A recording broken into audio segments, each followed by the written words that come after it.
नमो अरिहन्ताणं नमो सिद्धाणं नमो आयरीयाणं नमो वज्रायाणं नमो लोय सव्यसाहूणम् तु सर्वसिद्धे ध्रुवमचलमनोवमं गतिं पत्ते वोच्छामि समयपाहुड निर्मो सुदिके बलि भणिदं नमः समयसाराय स्वानुभूत्या चकासते चित्स्वभावाय भावाय सर्वभावान्तरक्षिते नमः समयसाराय। ठीक है, अब निकाल लीजिए अपनी गाथा नंबर 11। पढ़ेंगे इस गाथा को।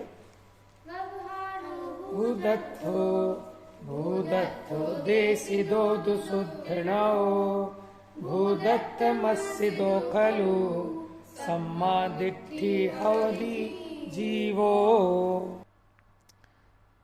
हाँ जी, अब ये गाथा में देखिए, व्यवहारो भूदत्तो, इसका मतलब क्या हुआ? व्यवहार अभूतार्थ है। भूदत्तो यानी भूतार्थ। देसिदो, देसिदो माने कहा गया है। दुशुद्धणो यानी शुद्ध नय को भूतार्थ कहा गया है।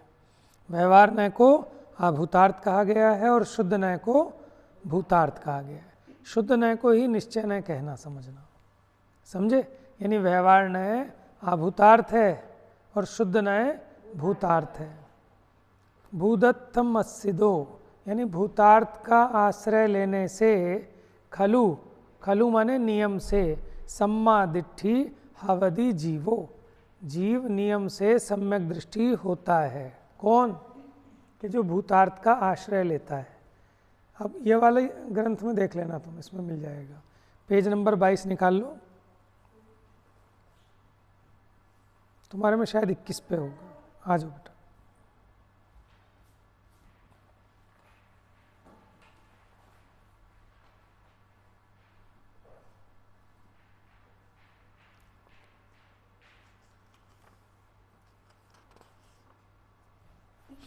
देखो, यहाँ व्यवहार नय को आप निकालिए, पेज नंबर 24।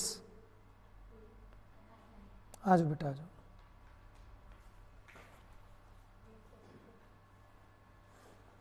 भावार्थ देखते हैं इसका। इसमें ये कहा कि व्यवहार नय अभूतार्थ है। इधर इधर हो जाओ थोड़ा थोड़ा। व्यवहार नय अभूतार्थ है और शुद्ध नय को भूतार्थ कहा गया है। और जो भूतार्थ का आश्रय लेता है वो नियम से सम्यक दृष्टि होता है। इतनी बात समझ में आ गई सबको? दो नय बताएं। पेज नंबर 22 गाथा थी ना, व्यवहारो भूदत्तो भूदत्तो देसिदो दुसुद्धणो। व्यवहार नय अभूतार्थ है और शुद्ध नय भूतार्थ कहा गया है। भूतार्थ का आश्रय अस्सिदो, जो भूतार्थ नय का आश्रय लेता है, खलु माने नियम से सम्यक दृष्टि होता है। वो जीव नियम से सम्यक दृष्टि होता है। अब इसमें सम्यक दर्शन कैसे हो? इस मुख्यता से गाथा की चर्चा है, क्योंकि जीव का प्रयोजन क्या है?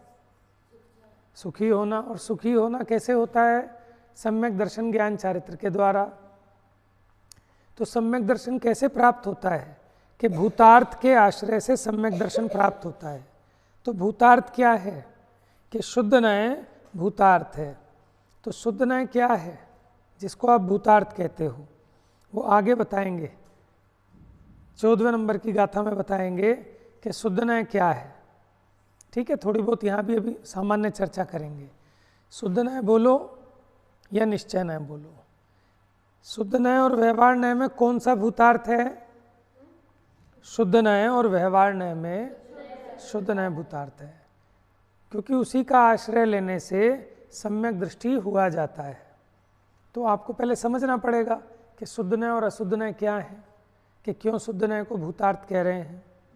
इसमें एक उदाहरण दिया है किसका? जैसे कोई व्यक्ति, किसी को प्यास लगी, अब वो पानी पीने गया तालाब में, तो वो पानी मैला था। कैसा था? मैला था। अब उसने पानी को मैला ही मान लिया। समझना जरा ध्यान से, पानी कैसा था? मैला। और उसने पानी को कैसा मान लिया? सर्वथा मैला मान लिया, मैला ही मान लिया। तो वो प्यास बुझा नहीं पाएगा, प्यासा मर जाएगा। लेकिन कोई विवेकी शुद्ध नय की दृष्टि वाला आया, उसने देखा पानी भले मलिन दिख रहा है लेकिन मलिनता इसका स्वभाव। उसने क्या किया? उस पानी को एक बर्तन में लिया और उसमें निर्मली डाली। क्या डाली? निर्मली को कहते हैं हाँ, अभी देख लो फिटकरी है कि फिटकरी है? हाँ, एलम है। समझ में आया? फिटकरी डाली उसके अंदर तो क्या हुआ? वो मैल नीचे बैठ गया। अब उसने पानी को निथार लिया, छान लिया, तो शुद्ध पानी की प्राप्ति हो गई और उसने पानी पीकर अपनी प्यास बुझा ली। तो हम ये पूछते हैं उन दोनों में से सम्यक दृष्टि कौन है? सम्यक मैंने समीचीन, सत्यार्थ दृष्टि से देखने वाला। समझ में आया? अच्छा एक बात बताओ, अगर उसने देखा, ध्यान से सुनना, पॉइंट इंपॉर्टेंट है, कि जब उसने देखा कि जल शुद्ध ही है तो फिर उसने शुद्ध क्यों किया फिटकरी डाल के? देखो अशुद्ध तो सबको दिख ही रहा है, अशुद्ध तो उसको भी दिखा, लेकिन उसने उसके स्वभाव को पकड़ा कि भले ही अशुद्ध है। जैसे मैंने एक दिन कहा था, राग होने पर भी आत्मा रागी नहीं हो गया, मतलब राग आत्मा का स्वभाव नहीं हो गया। तो वो जल मैला दिखने पर भी स्वभाव से ही मैला हो जाता तो फिर उसे कोई शुद्ध नहीं कर सकता था। लेकिन उसको समझ में आ गया मलिनता कीचड़ के संयोग से है, मिट्टी के संयोग से है। अगर उस मिट्टी को निथार लिया जाए, छान लिया जाए, तो जल तो शुद्ध ही है।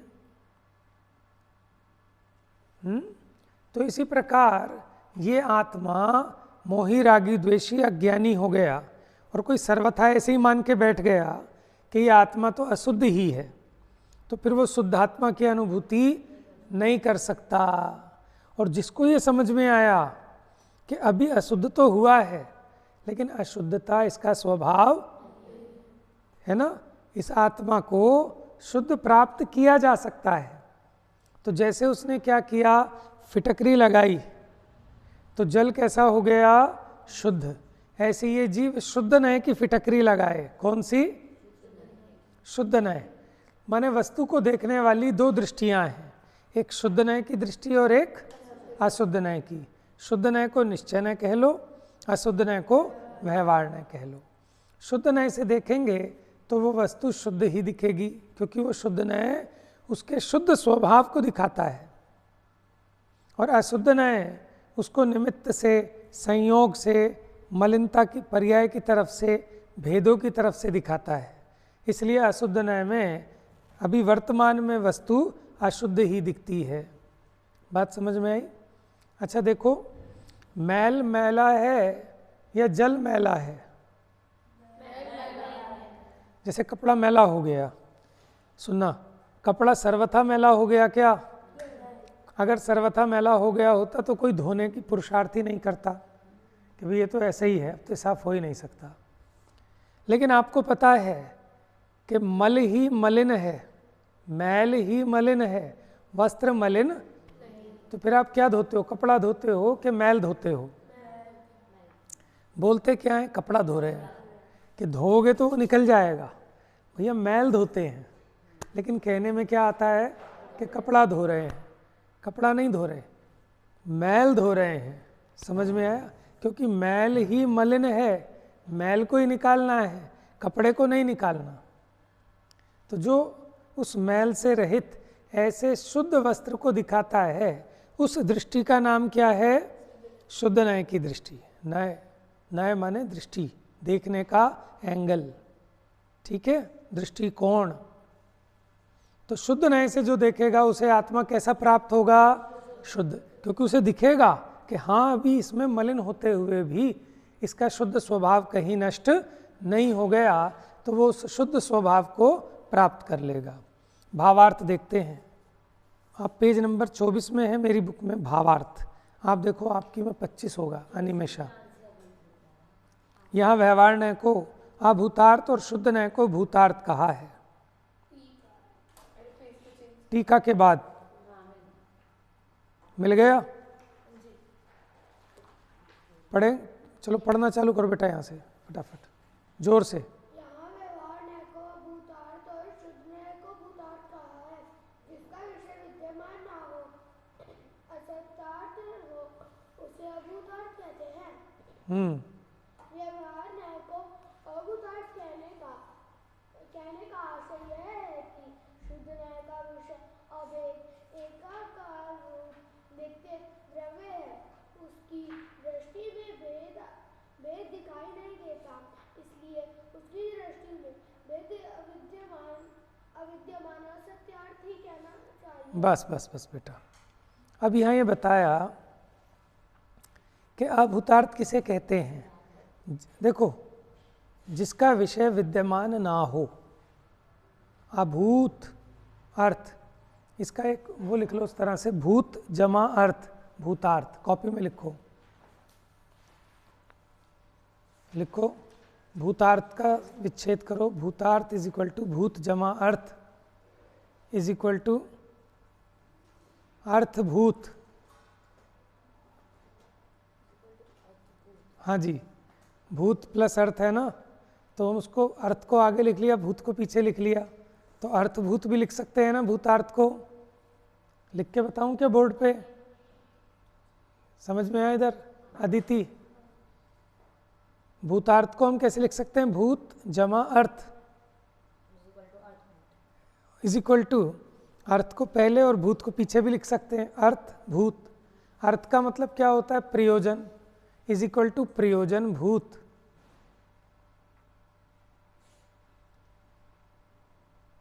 समझ में आया? प्रयोजन भूत। हाँ, भूत मैंने होना होता है, हाँ प्रयोजन भूत माने जो प्रयोजन के लिए है। ठीक है, लिख लिया प्रयोजन भूत। प्रयोजन भूत तो समझते हो ना। अब देखो, जैसे आचार्य ने और गजब कर दिया, उन्होंने एक दूसरा अर्थ और किया इस गाथा का। अभी तो हमने एक अर्थ ऐसा निकाला था ना कि व्यवहार नय अभूतार्थ है और शुद्ध नय भूतार्थ है। जो भूतार्थ का आश्रय लेते हैं वो क्या होते हैं? सम्यक दृष्टि होते हैं। उन्होंने कैसा अर्थ किया? व्यवहार नय भूतार्थ भी है और अभूतार्थ भी, इसी प्रकार शुद्ध नय भी है, यानी भूतार्थ भी है। और अब समझने की बात है, जरा ध्यान से समझना। क्यों कि हम जब जिसकी ज़रूरत हो, जब जिसको मुख्य करें, जब हमारा जो प्रयोजन भूत हो, जैसे अगर हमें किसी को समझना है, समझाना है, तो फिर व्यवहार प्रयोजन भूत हो जाएगा। और अभेद आत्मा की अनुभूति करनी है तो फिर व्यवहार अप्रयोजन भूत होगा और शुद्ध नय प्रयोजन भूत हो जाएगा। तो उन्होंने ऐसा भी अर्थ किया जैसे आचार्य ने कि व्यवहार नय और शुद्ध नय दोनों के दोनों भूतार्थ भी हैं, और कभी कोई भूतार्थ होता है तो दूसरा अभूतार्थ, क्योंकि देखने वाली दो दृष्टियां हैं। जब आप शुद्ध नय की दृष्टि में देखेंगे तो अशुद्ध नय की दृष्टि का विषय दिखेगा नहीं, तो वो गौण हो जाएगा। इसलिए उसको गौण करके असत्यार्थ कहा है। असत्यार्थ का मतलब कोई सर्वथा झूठा मत समझना, क्योंकि शुद्ध नय की दृष्टि में व्यवहार नय की दृष्टि गौण होगी। तो फिर जैसे हम जब आत्मा को शुद्ध आत्मा देखेंगे उस समय ये मनुष्य नहीं दिखेगा, गौण हो जाएगा।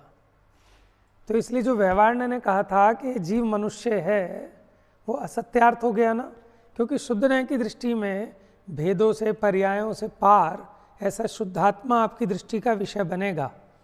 तो उस दृष्टि के विषय में अभेद को देखने वाली दृष्टि से जब देखेंगे तो आत्मा कैसा दिखेगा? अभेद। तो वहाँ भेद दिखाई नहीं देगा, इसलिए उस भेद को असत्यार्थ कहा। उसी प्रकार जब आप भेद को देखेंगे तो अभेद दिखाई नहीं देगा। तो जिस समय भेद भूतार्थ हुआ तो अभेद कैसा हो गया? अभूतार्थ हो गया। बात समझ में आ रही? मुख्य गौण की व्यवस्था है। इस चीज़ को पंडित जयचंद जी छाबड़ा भावार्थ में स्पष्ट कर रहे हैं। देखिए, तो क्या कहते हैं? जिसका विषय विद्यमान ना हो, असत्यार्थ हो उसे अभूतार्थ कहते हैं। यानी इसका अर्थ क्या किया अभूतार्थ का? असत्यार्थ, अविद्यमान। ठीक है, अभूतार्थ के ये अर्थ भी हो गए, और भूतार्थ माने विद्यमान, सत्यार्थ। अब देखो क्या कारण है कि व्यवहार को अभूतार्थ कहा। बुक में देखो बेटा, शुद्ध नय का विषय कैसा है? अभेद, एकाकार, नित्य। उसकी दृष्टि में भेद दिखाई नहीं देता। जब हम अभेद दृष्टि से देखेंगे तो भेद दिखाई नहीं देता, इसलिए उसकी दृष्टि में, इंपॉर्टेंट बात है उसकी दृष्टि में, अंडरलाइन कर लेना, इसलिए उसकी दृष्टि में, किसकी दृष्टि में? कि जब हम शुद्ध नय की दृष्टि से देख रहे हैं, निश्चय दृष्टि से देख रहे हैं, तो उसकी दृष्टि में भेद दिखाई नहीं देता ना, इसलिए उसकी दृष्टि में भेद अविद्यमान, असत्यार्थी कहना चाहिए। माने निश्चय नय जब सामने हो, उसकी अपेक्षा व्यवहार नय को असत्यार्थ कहा। हमने निश्चय नय से देख रहे हैं ना, शुद्ध नय से देख रहे हैं वस्तु को, तो आत्मा मनुष्य नहीं दिखेगा, आत्मा पंचेंद्रिय वाला नहीं दिखेगा। तो जब शुद्ध नय से देखते हैं तब अशुद्ध नय असत्यार्थ है। क्यों? शुद्ध नय की दृष्टि में अशुद्ध नय का विषय दिखाई नहीं देता, इसलिए उसको असत्यार्थ कहा। कोई उसे सर्वथा असत्यार्थ ना मान ले, लिखा है देखो इसमें। ऐसा नहीं समझना चाहिए कि भेद रूप कोई वस्तु ही नहीं है। कोई ये ना समझ ले कि व्यवहार नय का विषय है ही नहीं, क्योंकि आपने असत्यार्थ कहा, अविद्यमान कहा, तो क्या मनुष्य दशा है नहीं क्या? क्या ये राग द्वेष जीव को होते नहीं है क्या? ज्ञान दर्शन चारित्र के भेद हैं नहीं क्या? कि हैं। जैसे हमने कहा था ना, व्यवहारेणु वदिस्सदी, कि व्यवहार नय कहता है, तो व्यवहार नय की दृष्टि में देखें तो वो भूतार्थ दिखेगा कि है। लेकिन शुद्ध नय से देखें तो न विनाणम, न चरित्रम, न दंसनम, न ज्ञान है, न दर्शन है, न चारित्र, ऐसा भेद दिखाई नहीं देता। ठीक है, तो द्रव्य ऐसा अनेकांत रूप है ना, माने द्रव्य पर्याय रूप है। तो जब शुद्ध नय की दृष्टि से देखते हैं तो द्रव्य का शुद्ध स्वभाव दिखाई देता है, अशुद्ध नय की दृष्टि से देखते हैं तो द्रव्य का अशुद्ध स्वभाव दिखाई देता है। जल्दी एडजस्ट हो जाओ। आप ये देखो, कल मैंने उदाहरण दिया था, सोना कीचड़ में गिर गया, समझना जरा और आप जवाब देना। जो सोने की अंगूठी किसकी गिरी थी वो कीचड़ में? कौन से बच्चे की? ये बैठा है बच्चा, छोटा बच्चा। ठीक है भाई, क्या नाम? तुम्हारी अंगूठी गिर गई नाली में। अब ये बताओ कि वो अंगूठी शुद्ध है कि अशुद्ध है? शुद्ध है, तो उसे उठा के ऐसे ही पहन लोगे? समझ में आया? शुद्ध है तो फिर तो ऐसे ही पहन लोगे उसको, कीचड़ लगी हुई, गंदा लगा हुआ। हाँ, अब अपेक्षा समझनी है ना हमने, और आप लोगों ने खाली समझनी नहीं है, समझानी भी है। उसी के लिए तो हम एग्ज़ाम लेते हैं कि आप कितना अच्छा समझा पाएंगे। ठीक है, मैं तो सोच रहा हूँ किसी दिन ना, जैसे आपकी गोष्ठी हो, उस दिन आपका इस तरह से वायवा हो, यहाँ क्वेश्चन पूछा जाए कि आप बताओ शुद्ध नय भूतार्थ है तो क्या सर्वथा भूतार्थ है? गोष्ठी तो ऐसी ही होनी चाहिए, पब्लिक से क्वेश्चन भी लेने चाहिए आपको। लेते हो गोष्ठी में क्वेश्चन? आप बुलाते कहाँ हो पब्लिक को?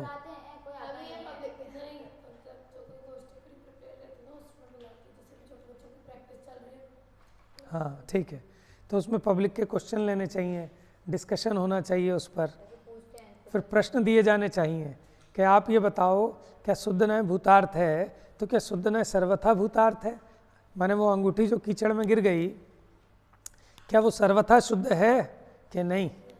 शुद्ध नय की दृष्टि से जब देख रहे हैं, माने सोना है, ये पीतल नहीं हो गया नाली में गिरने से, अब भी सोना ही है, इस अपेक्षा वो शुद्ध ही दिखाई देती है। लेकिन जब अशुद्ध नय की दृष्टि से देखें, क्या है, गंदगी में गिरी हुई है, मैली है, तो वो अशुद्ध ही दिखाई देती है। तो अब जिस नय को मुख्य करके वस्तु को देखेंगे, वस्तु वैसी ही दिखाई देगी, दूसरा विषय विद्यमान नहीं दिखाई देगा, है ना? आप समझ रहे? देखने का नज़रिया है कि इस नज़र से देखेंगे तो वो नज़र वाली नहीं दिखाई देगी, उस नज़र से देखेंगे तो वैसे दिखाई नहीं देगा। गौण है, दूसरा मुख्य है। देखो है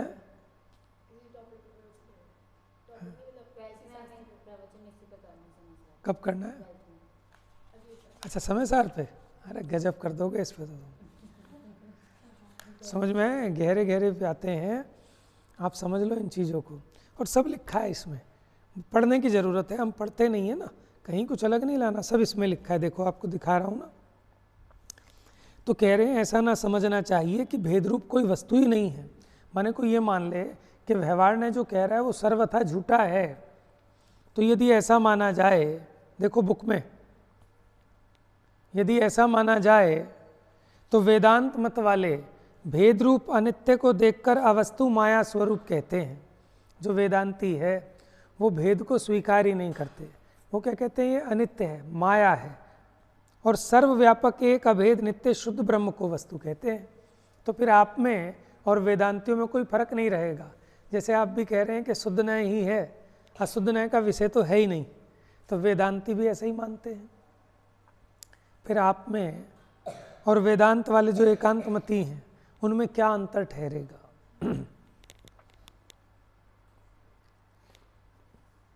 पढ़ो, वैदेही पढ़ो, वैसा यदि ऐसा माना जाए, यदि ऐसा माना जाए तो जैसे वेदांत मत वाले भेद रूप अनित्य को देखकर अवस्तु माया स्वरूप कहते हैं और सर्वव्यापक एक अभेद नित्य शुद्ध ब्रह्म को वस्तु कहते हैं, वैसा सिद्ध हो और उससे सर्वथा एकांत शुद्ध नए के पक्ष रूप मिथ्या दृष्टि का प्रसंग अंडरलाइन करो। अगर एकांत शुद्ध नय करोगे, एकांत शुद्ध नय का पक्ष करोगे तो मिथ्या दृष्टि ठहरोगे। अगर ये मानो कि आत्मा सर्वथा शुद्ध ही है, समझ में आया? ऐसा अगर सर्वथा एकांत करोगे तो मिथ्यात्व होगा। समझ में आया? भावावेश में आके कोई बात नहीं कहनी अपने को। जिनवाणी की आज्ञा भंग होने का बहुत भय रखना, नहीं तो वो पब्लिक की तालियां जो है ना आपको उड़ा के ले जाएंगी। समझ में आया? बहुत कंट्रोल रखना होता है। हम भी भावुक हो जाते हैं कई बार, प्रवचन करते करते, व्याख्यान करते करते इतना आनंद आने लगता है, इतना माने गहराई बनने लगती है, और श्रोताओं को भी वैसा वैसा विषय चाहिए। कुछ इस टाइप के क्वेश्चन आने लगते हैं तो आपकी दिशा घूम जाती है। और भावावेश में माने आपके ज्ञान में तो है कि इस अपेक्षा से है, लेकिन आप अगर वाणी में भी आपको स्यादवाद का प्रयोग करना जरूरी है, क्योंकि वक्ता तो ज्ञाता है लेकिन जो श्रोता है वो अनभिज्ञ है, वो कहीं एकांत पक्ष ग्रहण ना कर ले। इसलिए वक्ता की जिम्मेदारी बहुत बड़ी है कि वो अपने वचनों में भी स्यादवाद का प्रयोग करे। समझ में है? ताकि मिथ्यात्व का खंडन हो, कोई नया मिथ्यात्व खड़ा ना हो जाए। समझ में आ रहा है? चलिए, इसलिए यहाँ ऐसा समझना चाहिए कि जिनवाणी स्यादवाद रूप है। हाँ देखो क्या कह रहे हैं, जिनवाणी कैसी है?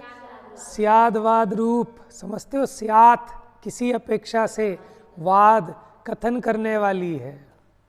पढ़िए। प्रयोजनवश नए को मुख्य गौण करके कहती है। ब्रैकेट सुनो, वह प्रयोजनवश, इंपॉर्टेंट बात है, प्रयोजनवश कभी किसी नए को मुख्य करेंगे, कभी किसी नए को मुख्य करेंगे। समझ में है ना? प्रयोजन के हिसाब से कि आपका प्रयोजन क्या है। अब वो नाली में से उठा ही नहीं रहा अंगूठी, बेटा बताऊं, पेज नंबर बताऊं?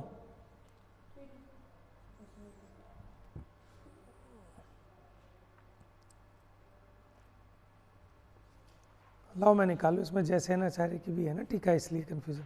गाथा देखो बस आप गाथा देखो, 12 नंबर की गाथा दिख रही है आपको, इसमें 11 नंबर की गाथा देखो, मिल गई?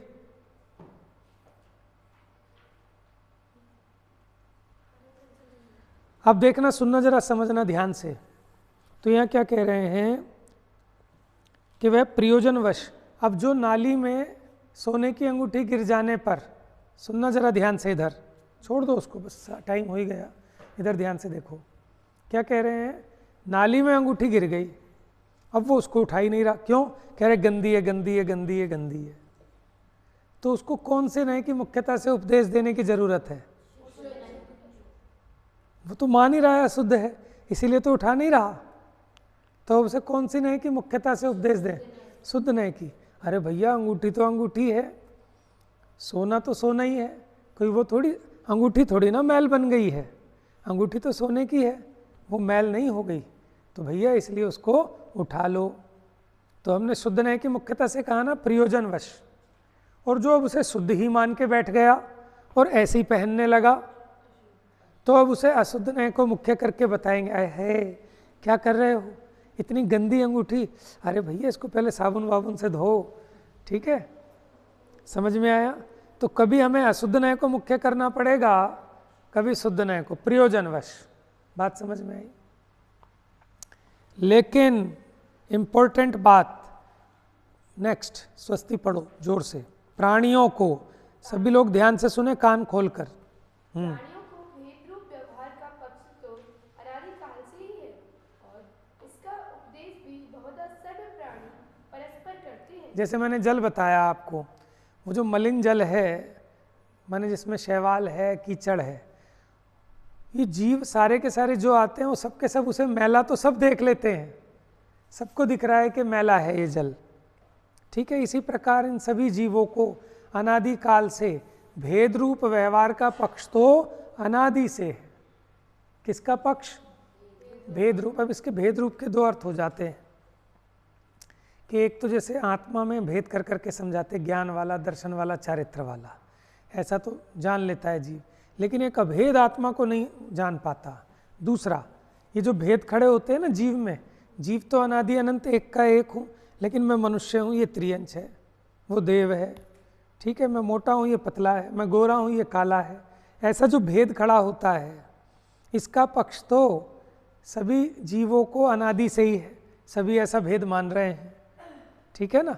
तो व्यवहार, प्राणियों को भेद रूप व्यवहार का, क्योंकि व्यवहार क्या करता है कि ऐसा भेद और संयोग से कथन करता है, तो इसका पक्ष तो सभी जीवों को अनादि से है, सब मान रहे हैं तो कि ये गोरा है, काला है, मोटा है, पतला है, मनुष्य है, त्रियंश है। लेकिन पढ़ो आगे, हाँ, अनादिकाल से है और पढ़िए, इसका उपदेश भी बहुधा सर्व प्राणी परस्पर करते हैं। आपस में सभी प्राणी भी व्यवहार नय की मुख्यता से ही उपदेश करते हैं कि भैया ये मेरी तो मनुष्य, मैं तो, मेरी जिंदगी खराब हो गई, मैं तो लुट गया, मैं मर गया, ये सब व्यवहार नय के कथन है। आत्मा अजर अमर है, लेकिन फिर भी व्यवहार नय की अपेक्षा कथन करते हैं ना सब। तो आपस में सभी प्राणी हैं, एक तो अनादि से भेद रूप व्यवहार का पक्ष है जीवों को, और आपस में प्राणी जो उपदेश करते हैं वो भी सब व्यवहार नय का ही करते हैं। और जिनवाणी में व्यवहार का उपदेश शुद्ध नय का हस्तावलंबन जानकर बहुत किया है। अब पॉइंट्स बताए हैं कि हम यहाँ निश्चय नय की मुख्यता से उपदेश क्यों करेंगे, क्योंकि व्यवहार नय की मुख्यता से तो ये सभी प्राणी परिचित हैं और सभी ऐसा उपदेश भी करते हैं। और जिनवाणी में भी आपके देखो जितने तीनों अनुयोग हैं उनमें व्यवहार नय की मुख्यता से ही कथन है सारा का सारा, कि जीव कर्म वाला है, कर्म कांड है, ये जीव 14 गुण स्थान वाला है, जीव कांड, ये सब व्यवहार नय की मुख्यता से है। कि वो मर गया, शेर बन गया, फिर वो देव बन गया, ये भी व्यवहार नय की मुख्यता से कथन किया। चरणानुयोग में भी ये खाना और ये नहीं खाना, वैसे तुम खाने वाले हो कहाँ, शुद्ध नय तो ये कहेगा। और समय सार भी आत्मा ज्ञान वाला है, दर्शन वाला है, चारित्र वाला है, ऐसे भेद करके समझा रहा है। तो जिनवाणी में भी व्यवहार नय का कथन मुख्यता से किया है, बहुत किया है।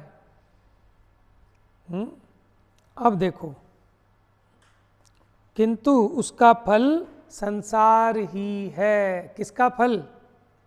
कि जैसा व्यवहार नय ने कहा ना, अगर आपने सर्वथा ऐसा मान लिया तो फिर ये संसार ही चलता रहेगा, संसार का अभाव होने वाला नहीं है। आगे पढ़ो। सत्यनय का पक्ष तो कभी आया नहीं, उसका उपदेश भी विरल है, वह कहीं कहीं पाया जाता है। इसलिए उपकारी श्री गुरु ने सत्यनय के ग्रहण का फल मोक्ष जानकर उसका उपदेश प्रधानता से दिया है कि सत्यनय भूतार्थ है, सत्यार्थ है। आप समझ गए ये बात? यहाँ कहा कि यहाँ ये क्यों कह रहे हैं कि भूतार्थ है, सत्यार्थ है। तीनों लाइन अंडरलाइन करने लायक है, क्वेश्चन बनता है, इस पे लिख लो।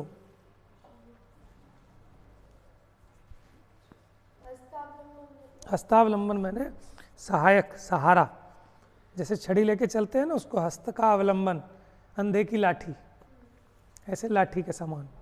अब देखो इसमें क्या प्रश्न बनता है कि इसमें प्रश्न एक तो ये बन जाएगा, श्री गुरु ने शुद्ध न्याय का मुख्यता से उपदेश क्यों दिया, यानी भूतार्थ कहाँ है ना यहाँ पर, तो श्री गुरु ने शुद्ध न्याय का उपदेश प्रधानता से क्यों दिया, माने शुद्ध न्याय को मुख्य क्यों किया, शुद्ध न्याय की मुख्यता से उपदेश क्यों दिया, क्यों, क्योंकि जीव को अनादिकाल से हैं शुद्ध न्याय का पक्ष कभी आया नहीं, शुद्ध न्याय का उपदेश भी विरल है, क्योंकि आपस में भी व्यवहार ही मुख्य रहता है। जिनवाणी में भी हस्तावलंबन जानकर उसका उपदेश बहुत है, और शुद्ध न्याय के ग्रहण का फल मोक्ष है। हम अंतर भी कर सकते हैं शुद्ध न्याय और अशुद्ध न्याय में। अशुद्ध न्याय का ग्रहण का फल संसार बताया था, समझ में आया, इंपॉर्टेंट बात है। इसलिए यहाँ इसको मुख्य करके भूतार्थ कह रहे हैं, सर्वथा मत समझना प्रयोजन की अपेक्षा। पढ़िए आगे। इसका आश्रय लेने से सम्यक दृष्टि हो सकता है। इसे जाने बिना जब तक जीव व्यवहार में मग्न है तब तक आत्मा की ज्ञान श्रद्धालु निश्चय सम्यक नहीं हो सकता। ऐसा आशय समझना चाहिए। आशय, हाँ। अब देखो ये जो भूतार्थ ने जो समझाया, उसका आश्रय लेने से ही जीव सम्यक दृष्टि हो सकता है, क्योंकि व्यवहार ने तो आपको ही बताएगा कि आप मनुष्य हैं, ठीक है, लेकिन निश्चय ने दिखाएगा कि मनुष्य होते हुए भी आप मनुष्य नहीं हैं, आप शुद्ध जीव हैं। व्यवहार ने ये भी कहेगा कि आप रागी द्वेषी हैं, कह रहे रागी द्वेषी होने पर भी ये राग द्वेष मेरा स्वभाव नहीं है। कौन दिखाएगा? शुद्ध ने। कि प्रमत्त अप्रमत्त हो ये व्यवहार ने बताएगा, लेकिन शुद्ध ने क्या दिखाएगा कि प्रमत्त अप्रमत्त होने पर भी आप प्रमत्त अप्रमत्त आपका स्वभाव नहीं हो गया, आप कैसे हैं? शुद्ध हैं। समझ में आया? व्यवहार ने दिखाएगा कि ज्ञान है, दर्शन है, चारित्र, ऐसे भेदों में खड़ा करेगा, लेकिन शुद्ध ने क्या करेगा? उसका निषेध करके कि आत्मा में ऐसे कोई भेद नहीं है, आत्मा अभेद है। इसलिए शुद्ध न्याय का जो उपदेश किया उसका आश्रय लेने से जीव सम्यक दृष्टि हो सकता है। लेकिन आप ये समझ लेना कि दूसरे न्याय के विषय को गौण करना है, सर्वथा निषेध नहीं करना। दोनों अपनी अपनी अपेक्षा से भूतार्थ हैं। व्यवहार की अपेक्षा भूतार्थ है, लेकिन वो व्यवहार न्याय का विषय शुद्ध न्याय की अपेक्षा अभूतार्थ हो जाएगा। बात समझ में आ रही है? थोड़ा सा पेच है इसमें, गाथा तो सरल है।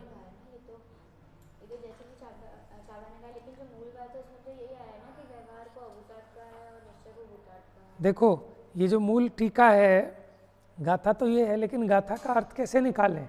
एक अर्थ अमृतचंद्र आचार्य ने निकाला, एक जयसेन आचार्य ने निकाला, और जयचंद जी छाबड़ा ने उसको स्पष्ट कर दिया कि यहाँ जो आचार्य देव कह भी रहे हैं ना इस टीका में, अगर आप इसकी टीका भी पढ़ेंगे अमृतचंद्र आचार्य की, तो वो भी प्रयोजन पुरतः शुद्ध न्याय को भूतार्थ कहा है।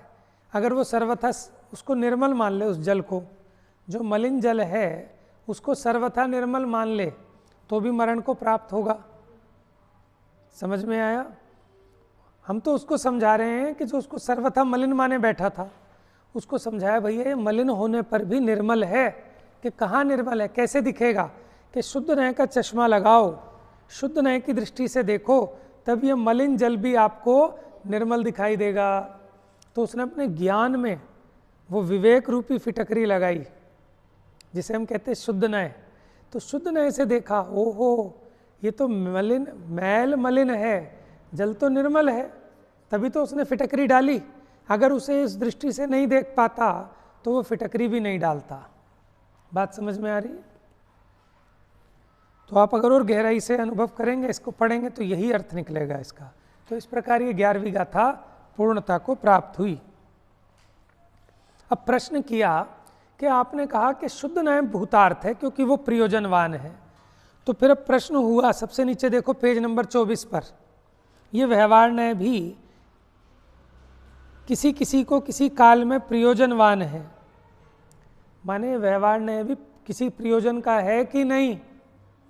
प्रश्न खड़ा होगा ना कि जब आपने कहा कि शुद्ध न्याय भूतार्थ है, यानी वही प्रयोजन भूत है, तो अशुद्ध न्याय अभूतार्थ है। तो जो अशुद्ध न्याय है, व्यवहार न्याय है, क्या वो सर्वथा हमेशा ही अप्रयोजन भूत है क्या, या कभी किसी को वो भी प्रयोजन भूत है व्यवहार न्याय? आपका जो प्रश्न आया था ना, वो नेक्स्ट गाथा में उसका रिप्लाई आ रहा है। पढ़िए नेक्स्ट गाथा। शुद्धो शुद्धादेशो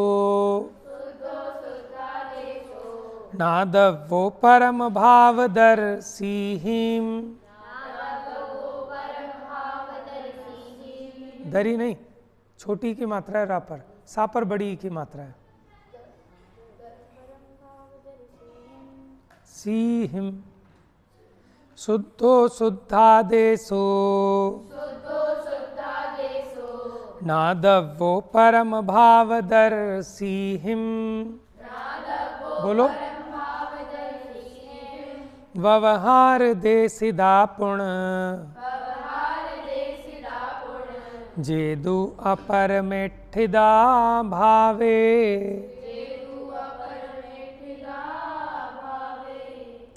देखो, शुद्ध शुद्धादेशो, शुद्ध का आदेश, आदेश माने कहा गया है। नादव्वो माने जानो। परम भावदर्शी ही, जो परम भावदर्शी हैं, माने जो परम भावदर्शी हैं, दर्शी माने देखने वाले, जो परम भाव को देखने वाले हैं, उत्कृष्ट भाव को देखने वाले हैं, यानी जो पूर्ण श्रद्धा ज्ञान चारित्रवान हो गए, उनको ये शुद्धो माने शुद्ध नय। कैसा है शुद्ध नय? शुद्धादेशो, शुद्ध वस्तु का उपदेश करने वाला। आदेश माने उपदेश भी होता है, ठीक है। यानी शुद्ध वस्तु को कहने वाला जो शुद्ध नय है, उनको नादव्वो माने जानने योग्य है। यानी यहाँ क्या कह रहे हैं कि शुद्ध नय के द्वारा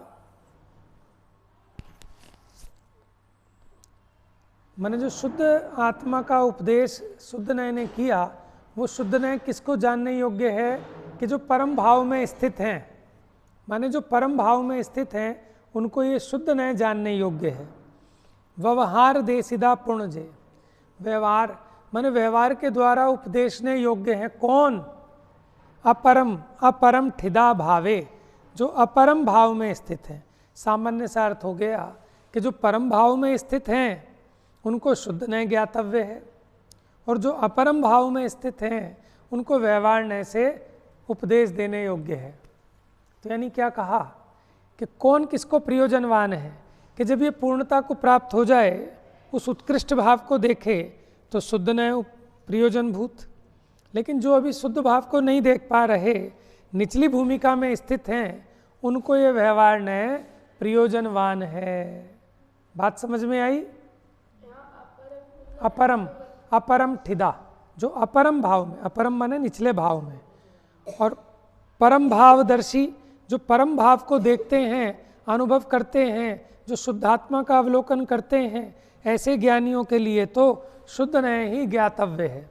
लेकिन जो अभी उस भाव को नहीं देख पा रहे, जिन्हें वो शुद्धात्मा नहीं दिख रहा, उनको अभी व्यवहार से ही उपदेश देने लायक है, क्योंकि व्यवहार के द्वारा परमार्थ का प्रतिपादन होता है।